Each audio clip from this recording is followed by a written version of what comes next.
नमस्कार दोस्तों, स्वागत है आप सबका मेरे इस channel maths by Himanshu sir में। और दोस्तों मैं आप सबका स्वागत करता हूं।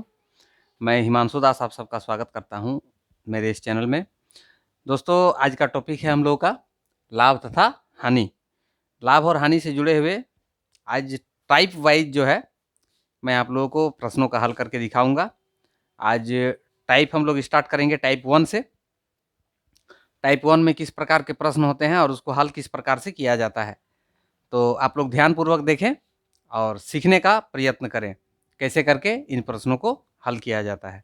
ठीक है दोस्तों, अगर आप लोगों को कुछ असुविधा बुझाता है तो आप लोग मुझे कमेंट करके इस वीडियो में कमेंट करके ज़रूर बताएं कि इस तरह की असुविधा जो है मेरे साथ है, या तो फिर आपको यदि कमेंट करने में कुछ असुविधा बुझा रही है तो ये मेरा व्हाट्सअप नंबर है, इस नंबर पे आप मुझे व्हाट्सअप भी कर सकते हैं। चलिए आज ज़्यादा लेट ना करते हुए स्टार्ट करते हैं आज का वीडियो और देखते हैं टाइप 1 में किस प्रकार के प्रश्न होते हैं। देखिए दोस्तों, टाइप 1 में आपको इस टाइप के प्रश्न दिखाई देंगे। जब m वस्तु का क्रय मूल्य n वस्तु के विक्रय मूल्य के बराबर हो, यहाँ पे आपका कुछ संख्या लिखा रहेगा, यहाँ पे आपका कुछ संख्या लिखा रहेगा। तो इसमें पूछेगा कि लाभ प्रतिशत क्या है या हानि प्रतिशत क्या है। तो ये दोनों स्थिति के लिए देखिए कैसे करके आपको उसमें देखना है। लाभ, जब लाभ की स्थिति होगा तो ये m इसका मान बड़ा होगा, ठीक है। और जब हानि की स्थिति होगा तो n इसका मान बड़ा होगा, ठीक है। तो जब m वस्तु का क्रय मूल्य n वस्तु के विक्रय मूल्य के बराबर हो तो लाभ या हानि प्रतिशत ज्ञात करने के लिए हम लोग इस फॉर्मूला का या इस ट्रिक का प्रयोग करते हैं। लाभ जब निकालते हैं लाभ प्रतिशत तब लिखेंगे m माइनस एन बटे एन गुना 100, ठीक है, जहां m बड़ा होता है n से। अब हानि जब हम लोग निकालेंगे हानि प्रतिशत, तो हानि प्रतिशत बराबर होगा n माइनस एम बटे एन गुना 100, जहां n बड़ा होगा m से, ठीक है। तो इन ट्रिकों का प्रयोग करके हम कुछ प्रश्नों का हल देख लेते हैं कैसे करके उनको हल किया जाता है, ठीक है ना। देखिए जैसे कि यहाँ पे पहला प्रश्न आपको दिख रहा है, जब 12 वस्तु का क्रय मूल्य 16 वस्तु के विक्रय मूल्य के बराबर हो तो हानि प्रतिशत क्या है। यहाँ पे तो दर्शा दिया गया है कि हानि प्रतिशत, कुछ कुछ प्रश्न में आपको यहाँ पे लाभ या हानि दोनों लिख देगा। लाभ या हानि प्रतिशत क्या है, तब आप क्या कीजिए, इसमें देखिए आपको जांचने का मैंने तरीका पहले ही बता चुका है कि कैसे करके इसको जांचा जाता है। यहाँ इसको हम लोग m माने थे, इसको n माने थे, तो यदि m का मान बड़ा होगा n के मान से तब उसमें लाभ की स्थिति होगा, और यदि n का मान बड़ा होगा m से तब हानि की स्थिति आएगा, ठीक है ना। तो यहाँ पे तो दर्शा ही दिया है कि हानि क्या होगा। तो हानि के लिए हम लोग जो फॉर्मूला लिखते हैं, हानि प्रतिशत बराबर क्या लिखेंगे, n माइनस m बटे n, मतलब 16 गुना 100, ठीक है। इसमें से दोनों घट जाएगा तो 4 हो जाएगा, 4 4 16, 25 4 100, यानी 25%। हानि प्रतिशत क्या होगा, 25%। इस प्रकार से आप इस प्रश्न को हल कर सकते हैं। देखिए एक दूसरा प्रश्न है, जब 25 वस्तु का क्रय मूल्य 20 वस्तु के विक्रय मूल्य के बराबर हो तो लाभ प्रतिशत क्या है।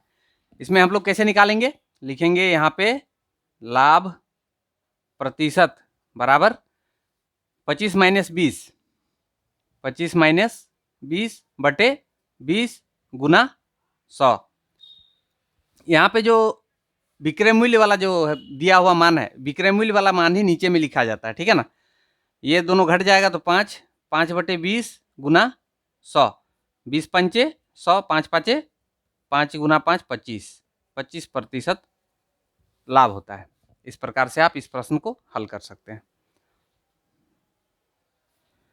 इस तरह के और वीडियो को डिटेल से समझने के लिए मेरे इस चैनल को सब्सक्राइब कर लें और साथ में बेल आइकन को भी दबा दें ताकि आपको आने वाली वीडियो का नोटिफिकेशन भी मिलता रहे। धन्यवाद। चलिए हम लोग आ गए हैं टाइप 2 की ओर। टाइप 1 हम लोग समझ लिए, अब टाइप 2 में देखिए किस प्रकार के प्रश्न होते हैं। जब ए किसी वस्तु को m% लाभ पर b को, b n% हानि पर c को और c p% लाभ पर d को k रुपये में बेचता है तो a का क्रय मूल्य क्या है। ऐसे स्थिति में जब आपका प्रश्न रहेगा कि एक आदमी किसी वस्तु को कुछ प्रतिशत लाभ लेके किसी दूसरे को बेच देता है, अब वो दूसरा आदमी फिर क्या करता है, कुछ प्रतिशत लाभ या हानि लेकर उसे तीसरा आदमी को बेच देता है, तीसरा भी उस वस्तु को जो है कुछ लाभ या हानि लेकर चौथा आदमी को बेच देता है।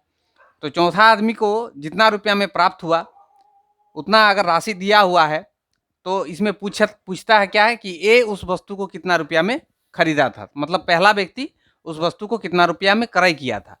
तो इसको अगर हम इसका जो विधि होता है उस विधि के अंतर्गत बनाने जाएंगे तो इसमें बहुत ज़्यादा समय खर्च होगा। इसीलिए इसको समय कम खर्च करते हुए हल करने के लिए एक ट्रिक होता है, उस ट्रिक को आप लोग कैसे करके बनाइएगा। देखिए, पहले लिखिए यहाँ पे ए का क्रय मूल्य, ए का क्रय मूल्य बराबर हम लोग ऐसे लिखेंगे 100 बटे ए कितना प्रतिशत लाभ लेके बेच रहा है, एम प्रतिशत, तो यानी इसको लिखिएगा 100 प्लस एम, फिर यहाँ पे प्लस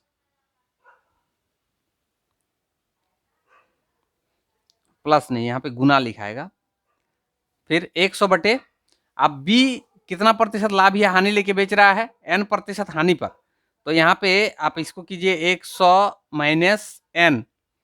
जब हानि की स्थिति रहेगा तो यहाँ पे माइनस चिन्ह लगाना है, जब लाभ की स्थिति रहेगा तब यहाँ प्लस चिन्ह लगाना है, ठीक है ना। गुना, फिर अब सी क्या करता है, सी करता है 100 रुपया बटे 100 प्लस, देखिए सी पी प्रतिशत लाभ लेकर डी को बेचता है, तो यहाँ पे प्लस हो गया पी, और यहाँ पे गुना आपको लिखना है के। जिस राशि में डी को प्राप्त हुआ है उस राशि को यहाँ पे गुना कर देना है। तो इस ट्रिक के माध्यम से जो है आप इस तरह के प्रश्नों को हल कर सकते हैं। देख लेते हैं एक दो उदाहरण, तो समझ में आ जाएगा हम लोगों को किस प्रकार से इस प्रश्न को हल किया जा सकता है। देखिए, हम लोग के सामने एक प्रश्न है, चंद्रा ने 10% लाभ पर एक गाय को अरुण को दिया, जिसने 5% हानि पर चंदन को दिया, तथा चंदन ने 20% लाभ पर मोहन को 12,540 रुपया में बेचा, तो चंद्रा का क्रय मूल्य क्या है। तो चंद्रा का क्रय मूल्य बराबर हम लोग ऐसे लिखेंगे डायरेक्ट 100 बटे, पहला स्थिति में 10% लाभ हो रहा है तो 100 प्लस 10, उसके बाद गुना, फिर 100, फिर दूसरा स्थिति में 5% हानि हो रहा है तो 100 माइनस 5, फिर गुना 100 बटे, तीसरा स्थिति में 20% लाभ हो रहा है तो 100 प्लस 20, उसके बाद यहाँ पे गुना, कितना रुपया लास्ट में प्राप्त हो रहा है 12,540, इसको लिख दिए। अब इसको हल करना है केवल 100 बटे 110, 100 बटे 95 और 100 बटे 120 गुना 12,540। चलिए पहले जीरो को काट लेते हैं, 1 जीरो 2 जीरो, इसका 2 जीरो कट गया। यहाँ पे 11 है, 11 के साथ इसको काटते हैं, 11 एकम 11, 11 एकम 11, 4 बच गया, 11 चौक 44, 12 के साथ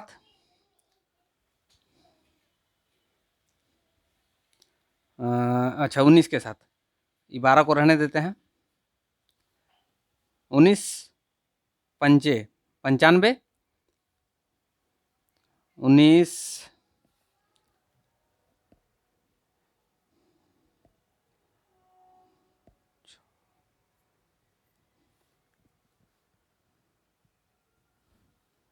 19 छक्का 114, 60 हो गया, 12 के साथ कट जाएगा, 12 पंचे 60, 5 और 5 कट गया, तो हम लोगों का बचा क्या यहाँ पे 100 और 100, इसको अगर गुना कर देते हैं तो 10,000 प्राप्त होता है, ये 10,000 होगा चंद्रा के लिए क्रय मूल्य, इतना रुपया में चंद्रा ने खरीदा था। इस प्रकार से आप जो है अपने समय का बचत करते हुए, इस ट्रिक का प्रयोग करते हुए इस तरह के प्रश्नों को हल कर सकते हैं, ठीक है। अगर आपको ये ट्रिक पसंद आया हो तो मेरे इस वीडियो को लाइक कर लें, इसे फॉलो कर लें और साथ ही साथ इसको जो है सब्सक्राइब भी कर लें, ताकि आपको और अधिक वीडियो का जो है जानकारी प्राप्त हो सके और अधिक ट्रिक के बारे में आप जान सकें। चलिए देखते हैं दूसरा प्रश्न। देखिए, यहाँ एक प्रश्न है, रमन ने एक घड़ी 12% की हानि पर ब्रजेश ने उसे 10% के लाभ पर माधुरी को बेचा, माधुरी ने वह घड़ी 15% हानि पर जयंती को बेच दिया। यदि जयंती ने उसे 8,822 रुपया 80 पैसे में खरीदा, तो रमन ने उसे कितना रुपया में खरीदा था। तो इसके लिए पहले हम लोग क्या करते हैं, जैसा ट्रिक है उस ट्रिक के अनुसार बैठा लेते हैं। पहला स्थिति में क्या कर रहा है कि 12% हानि हो रहा है, तो इसीलिए हम नीचे क्या लिखे हैं 100 - 12। दूसरा स्थिति में क्या कर रहा है 10% की लाभ हो रहा है, तो इसीलिए प्लस लिखे हैं +10। तीसरा स्थिति में 15% हानि यानी 100 - 15 और गुना जो यहाँ पे शेष राशि है, शेष राशि मतलब लास्ट में जो प्राप्त किया है उसके लिए जितना रुपया लगा है उसको यहाँ पे गुना में लिख दिए। अब इसी को हल करने पर हम लोग को ये प्राप्त हुआ। अब इसमें हम लोग आगे क्या करेंगे, इसको हल करेंगे। आगे हल करने के लिए 1 0 इसका काट दिए, 11 के साथ इसको काटेंगे।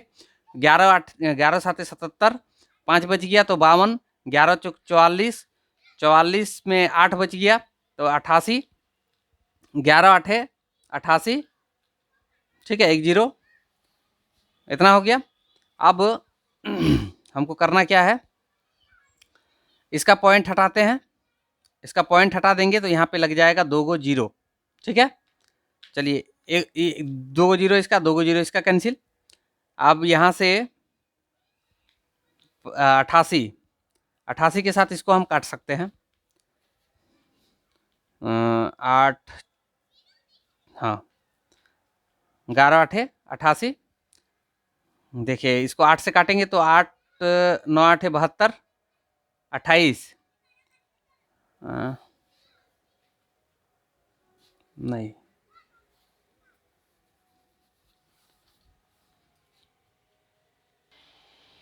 देखिए अब करते क्या है, 88 के साथ यदि इसको हम काटते हैं तो होता है 85, 85 और 85 कट गया। अब नीचे में हम लोग का कुछ नहीं बचा है, जो है ऊपर में ही है। ऊपर में क्या है, यहाँ 100 है और यहाँ पे 10 है, इसको गुना कर देंगे तो कितना हो जाएगा 1000। ये होगा आपका आंसर। इस प्रकार से आप इस प्रश्न को हल कर सकते हैं। दोस्तों यदि आप लोगों को मेरा वीडियो अच्छा लगा हो तो ज़्यादा से ज़्यादा लाइक करें, कमेंट करें और शेयर करें, और साथ में सब्सक्राइब करना ना भूलें। आपको यदि और डिटेल से इस तरह के और गणित समझना हो, जानना हो, तो आप मेरे इस चैनल को सब्सक्राइब ज़रूर कर लें और साथ में बेल आइकन को भी दबा दें ताकि आपको आने वाली वीडियो का नोटिफिकेशन भी मिलता रहे। जय हिंद, शुभ रात्रि।